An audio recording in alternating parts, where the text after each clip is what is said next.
আজকের ভিডিওতে আমি ড্রাগন বল টাইমার 12 নম্বর এপিসোডটা এক্সপ্লেন করতে যাচ্ছি। তো পর্বের শুরুতেই আমরা দেখতে পাই ভেজিটাকে ওই ক্রাকেন খেয়ে নিয়েছে, আর এটা দেখে গোকুর সাথে সাথে ওখানে সবাই পুরো শক হয়ে যায়। গোকু বিশ্বাসই করতে পারছিল না যে এই ক্রাকেন ভেজিটাকে খেয়ে নিয়েছে। এরপরে গোকু পানির কাছে গিয়ে ভেজিটাকে ডাকতে শুরু করে, কিন্তু তখনই ওখানে সেই ক্রাকেন আবার চলে আসে আর এসে গোকুর উপরে কন্টিনিউ অ্যাটাক করতে থাকে। কিন্তু গোকু তার অ্যাটাকগুলো থেকে শুধু ডস করে যাচ্ছিল। আর ঠিক তখনই গোকু খেয়াল করে ভেজিটাকে, যে কিনা ওই ক্রাকেনের এক হাত ধরে ওখানে ঝুলেছিল। ভেজিটাকে দেখে গোকু অনেক বেশি খুশি হয়ে যায় আর বলে, আমি তো ভেবেছিলাম এই ক্রাকেন তোমাকে খেয়ে নিয়েছে। এটা শুনে ভেজিটা রেগে যায় আর বলে, তোমার মুখ বন্ধ করো, তুমি কি ভেবেছো এই সামান্য ক্রাকেন আমাকে মারতে পারবে? এই কথা বলেই ভেজিটা তামাগামি ফাইটার নাম্বার 2 এর সাথে লড়াই করতে শুরু করে দেয়। তখন তামাগামি ফাইটার নাম্বার 2 ভেজিটাকে একটি অ্যাটাক করে আবার ওই ক্রাকেনের মুখের দিকে ছুড়ে দেয়, কিন্তু ভেজিটা তার সুপার সাইয়ান ফর্ম ইউজ করে ওখান থেকে বেরিয়ে আসে। কিন্তু ক্রাকেনও থামছিল না, ভেজিটার উপরে একের পর এক অ্যাটাক করে যাচ্ছিল আর উপর থেকে তামাগামি অ্যাটাক করছিল। তো ভেজিটার উপরে দুই দিক থেকে অ্যাটাক হচ্ছিল, সেজন্য ভেজিটা একটু কনফিউজ হয়ে যায় যাতে তামাগামির একটা অ্যাটাক ভেজিটার উপরে পড়ে। ঠিক তখনই ক্রাকেন এসে ভেজিটাকে খেয়ে নেয়, আর ঠিক তখনই ভেজিটা তার জেনকাই বুস্ট করে যাতে কিনা ক্রাকেনের মুখে অনেক বড় একটি ব্লাস্ট হয়। আর ক্রাকেনও বুঝে যায় যে আমি একে হারাতে পারবো না। এটা ভেবে ক্রাকেন ওখান থেকে যেতে থাকে। এখন ভেজিটা তামাগামির সাথে লড়াইয়ে ফোকাস করতে পারবে। তো তারা দুজন একের পর এক একজন আরেকজনের উপরে অ্যাটাক করতে থাকে, কিন্তু কারো অ্যাটাক কারো গায়েই লাগছিল না। ভেজিটা সুপার সাইয়ান হওয়ার পর তাদের মুভমেন্ট স্পিড এতটাই বেশি ফাস্ট হয়ে গেছিল যে ওখানের কেউ তাদেরকে দেখতেই পারছিল না। তাদের ফাইট দেখে গোকু বলে, ফাইনালি ভেজিটা সে এখন মনোযোগ দিয়ে লড়াই করছে, কারণ ভেজিটার যেই ওয়ার্ম আপের দরকার ছিল তা হয়ে গিয়েছে। অন্যদিকে পাঞ্জি পুরো শক হয়েছিল যে এর চুল কিভাবে সোনালি হয়ে গেল, এও কি ম্যাজিক ইউজ করতে পারে। এরপরে সিন শিফটে আমরা অন্যদিকে দেখতে পাই মাজিন্ডু আর তামাগামি ফাইটার নাম্বার 1 তাদের ভিতরে ফাইট চলছিল, যেখানে তামাগামি বুঝতেই পারছিল না যে মাজিন্ডু কোথা থেকে অ্যাটাক করছে, কারণ তার মুভগুলো ছিল পুরো অদ্ভুত, যাতে কিনা তামাগামির করা সকল অ্যাটাকগুলো মাজিন্ডু খুব সহজেই ডস করে। কিন্তু মাজিন্ডু যেই অ্যাটাকগুলো তামাগামির উপরে করে সেগুলো তামাগামি ডস করতে পারে না, কারণ তার মুভ কেউ ধরতেই পারছিল না। অন্যদিকে আমরা এরিন্স আর মাজিনকুকে দেখতে পাই, যারাও কিনা খুব অবাক হয়ে তাকিয়ে দেখছিল যে মাজিন্ডু এতটা বেশি শক্তিশালী। এরপরে মাজিন্ডু একটি ভয়ঙ্কর পাঁচ বানিয়ে তামাগামির উপরে মারতেই যাবে, আর ঠিক তখনই মাজিন্ডু থেমে যায়। আর এটা দেখে ওখানে সবাই পুরো শক হয়ে যায়। মাজিন্ডু তখন বলে, আমার এখন চকলেটের প্রয়োজন, আমার জন্য চকলেট নিয়ে আসো।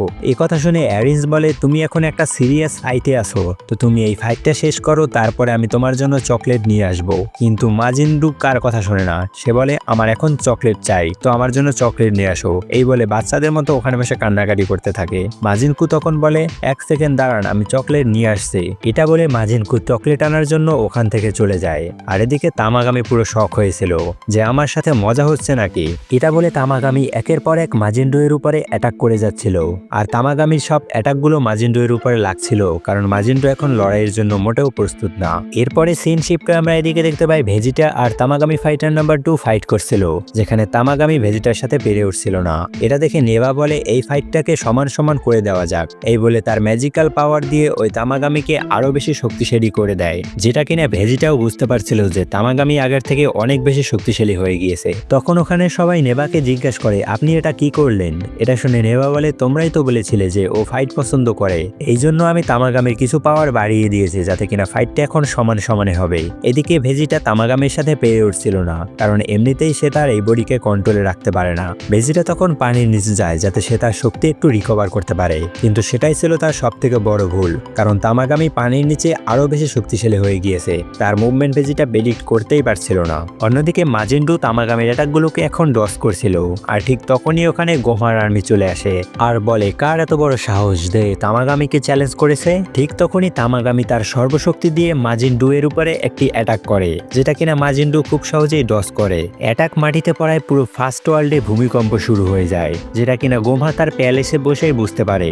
গোমা তখন ডেগাসুকে বলে, এটা কিসের আওয়াজ হলো? ডেগাসু যখন চেক করতে যায় তখন দেখে তামাগামির সাথে মাজিন্ডু লড়াই করছিল। এটা দেখে তারা দুজন পুরো শক হয়েছিল। এদিকে তামাগামি কন্টিনিউ মাজিন্ডু এর উপরে অ্যাটাক করে যাচ্ছিল, আর ঠিক তখনই ওখানে চলে আসে মাজিনকু। মাজিনকু এসে মাজিন্ডু এর দিকে চকলেট ছুঁড়ে মারে, যা খাওয়ার পরে মাজিন্ডু এর যে রিয়াকশন ছিল তা দেখে আমার মোটু পাতলুর মোটুর কথা মনে পড়ে গেল। এরপরে মাজিন্ডু মজা করা বাদ দিয়ে সিরিয়াসলি লড়াই করতে শুরু করে। তখন মাজিন্ডু এর একটি অ্যাটাকের ফলে তামাগামির অবস্থা এতটাই খারাপ হয়ে গিয়েছিল যে এখন সে নিজের পায়ে দাঁড়াতে পারছিল না। এটা দেখে গোমা আর ডেগাসু পুরো শক হয়েছিল। এরপরে গোমা চেক করে যে এই সব কিছুর পিছনে কে আছে, আর যখন দেখতে পায় এই সব কিছুর পিছনে আছে অ্যারিন্স, এটা দেখে পুরো শক হয়ে যায় যে অ্যারিন্স তো আমাদের পক্ষে থাকার কথা, ও এখানে কি করছে। এদিকে তামাগামিও বুঝে যায় যে সে যদি তার সর্বশক্তি দিয়ে লড়াই না করে তাহলে এর সাথে পেরে উঠবে না।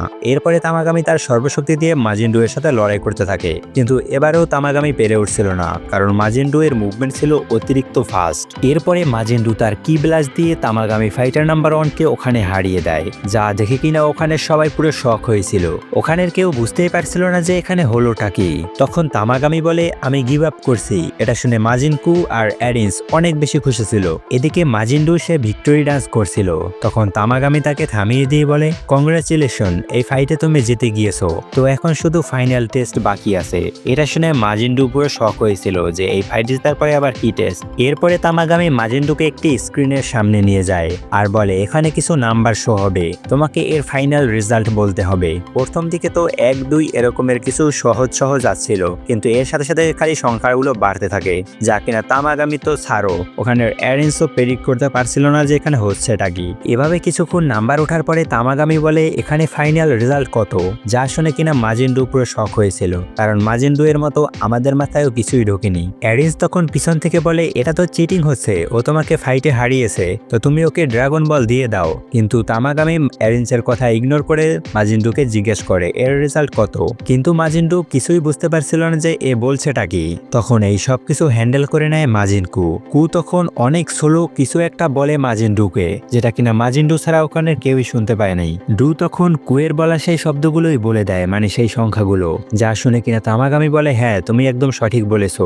এটা শুনে অ্যারিন্সও পুরো শক হয়েছিল যে এখানে হচ্ছেটা কি, এর উত্তর তো আমিও পারি না, এ কি করে পারলো।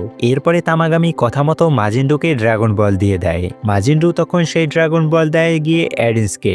তখন অ্যারিন্সের কাছে গিয়ে বলে আমি ভালো কাজ করেছি তাই না। এটা শুনে অ্যারিন্স বলে তুমি কি করলে, তুমি তো এখানে শুধু দাঁড়িয়েছিলে। আসলে অ্যারিন্স জানে না যে কুই সেই সংখ্যাগুলো মাজিন্ডুকে বলেছিল। তখন হাসতে হাসতে বলে হ্যাঁ আপনি ঠিক বলেছেন, আমি তো শুধু এখানেই দাঁড়িয়েছিলাম, আর সত্যটা সে চেপে যায়। এদিকে গোমা অনেক বেশি চিন্তিত হয়ে গিয়েছে, কারণ তার টিমমেটই তাকে ধোকা দিয়েছে। তখন ডেগাসো বলে ও তো আমাদের সাহায্যই করছে, যাতে কিনা আর্থের সব মানুষজন এই ড্রাগন বল আর পাবে না। কিন্তু গোমা এখন আর অ্যারেন্সকে বিশ্বাস করবে না, আর বলে ওরা যেন কোনোভাবেই তামাগামি ফাইটার নাম্বার 2-কে না হারাতে পারে।